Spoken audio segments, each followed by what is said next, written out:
Good morning and welcome back to Morning Live. We do now take a look at your sports news. Now, the Proteas' victory was unfortunately marred with the withdrawal of wicket-keeper and batsman Quinton de Kock ahead of the team's match against the West Indies. Now, to help us dissect these matters, we've roped in cricket analyst Lunga Kupiso to talk about this matter. Good morning, Lunga, and thank you so much for joining us on Sports on Morning Live.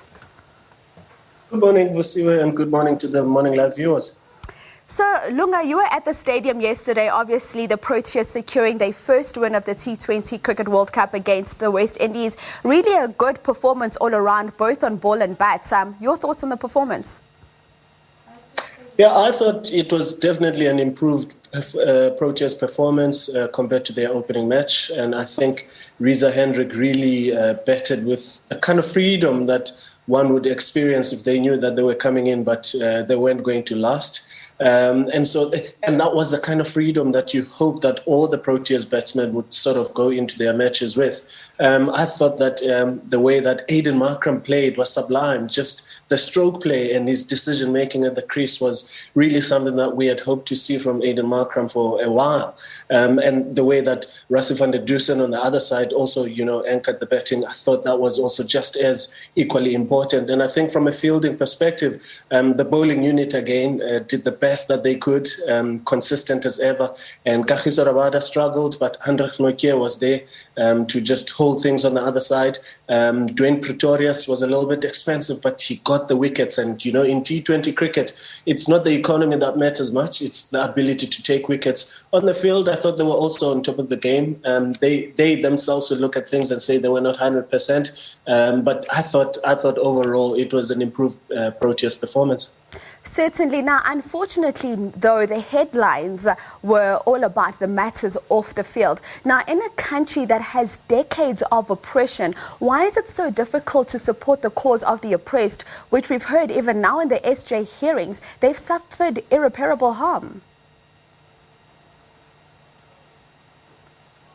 Definitely difficult to understand purely because, and I think it might be because I'm a black guy, so I can't relate to Quinton as a white player, or as a player that is mixed race, or as a player who isn't in my shoes as a 100% Xhosa black man from South Africa.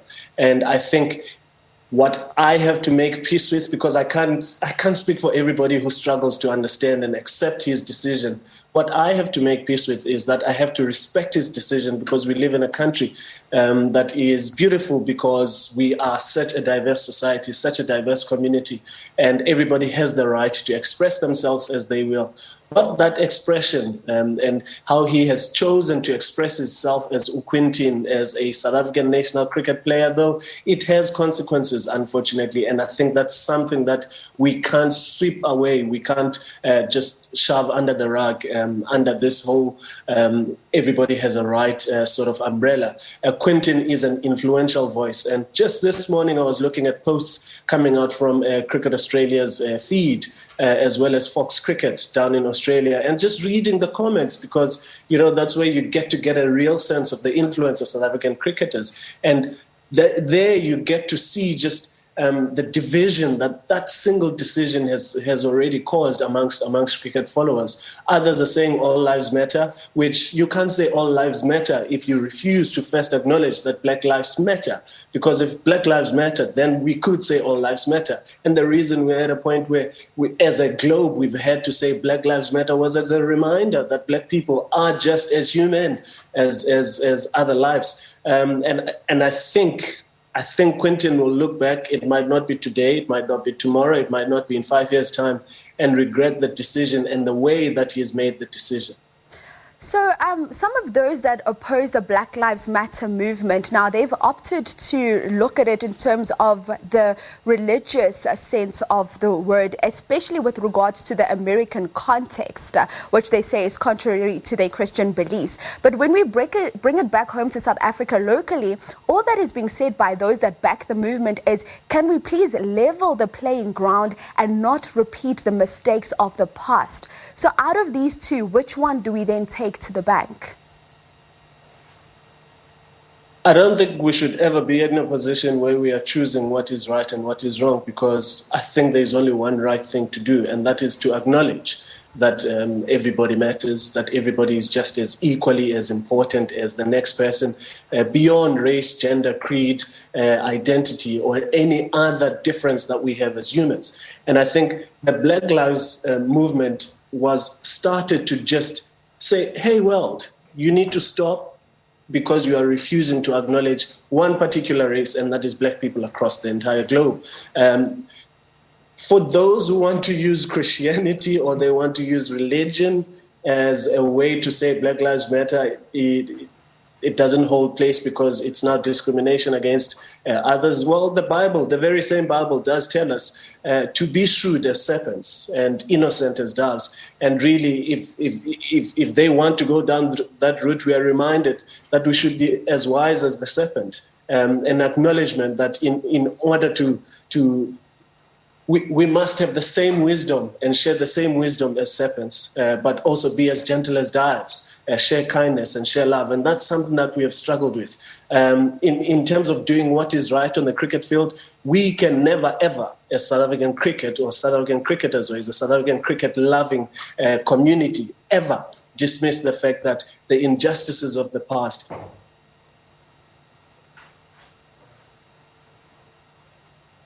beyond just what is on the field, in terms of development, in terms of the coaching side of things, in terms of management at the corporate side of things. And anybody who refuses to acknowledge this fact is merely living in an American dream that is non-relatable to South Africa. Black lives matter. Black lives should matter. And once we can say Black lives matter, then we can say all lives matter. But certainly it will not be Rhino's lives matter before we acknowledge that Black lives matter. Now, looking at Quinton, now he may be seen as a victim by the needless wonders, while some are saying all lives matters, as you've touched on now. Others are just saying, we are saying that we cannot look past the fact that there are those that have been marginalized for centuries. What are your thoughts on Quinton possibly being seen as a victim after this? Well, I think, because life presents us with decisions that we must take, those decisions can either advance our causes, or those decisions at some point can position us in places where we can become victims merely by making or by taking a particular stance. And I think at some point, yes, we will all look at Quinton's situation and say, Eish, only if he didn't make that decision, he wouldn't be the victim of the situation. And unfortunately, it's either you abide by a particular code of conduct, especially in his particular case where he is a Proteas national player.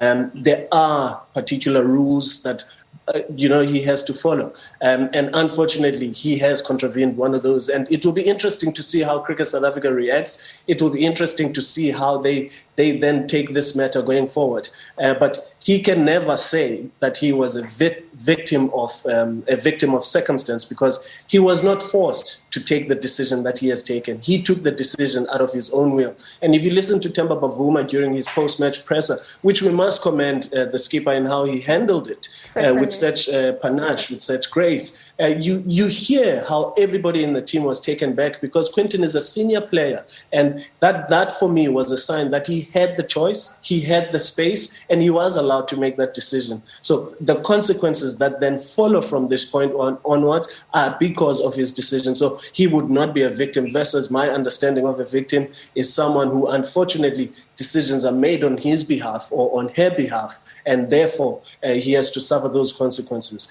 Black people in cricket being disadvantaged are victims of a system that was developed without consultation on how to best accommodate them. Those people are victims. But Quinton, not a victim. Yes, the circumstances of the environment now going forward might be different, and he might be a victim of that, but based on the choices that he has made. I hope I'm clear, and I hope I'm making sense. You're very clear, Lunga. Now, you've touched on Cricket South Africa. Now, they've certainly dropped the ball, because, we look at when cricket actively got involved in taking the knee on the 18th of July. Just quickly, your thoughts on that, Lunga.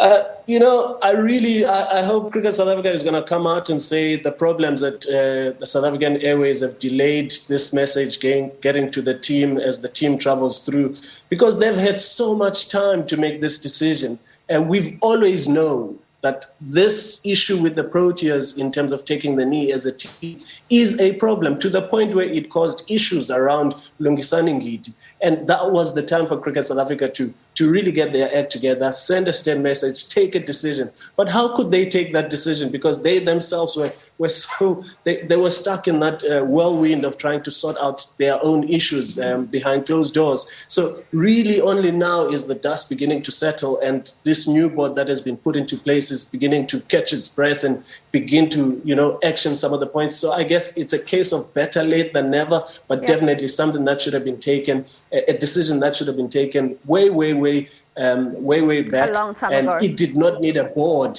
to make this decision. That's the other thing.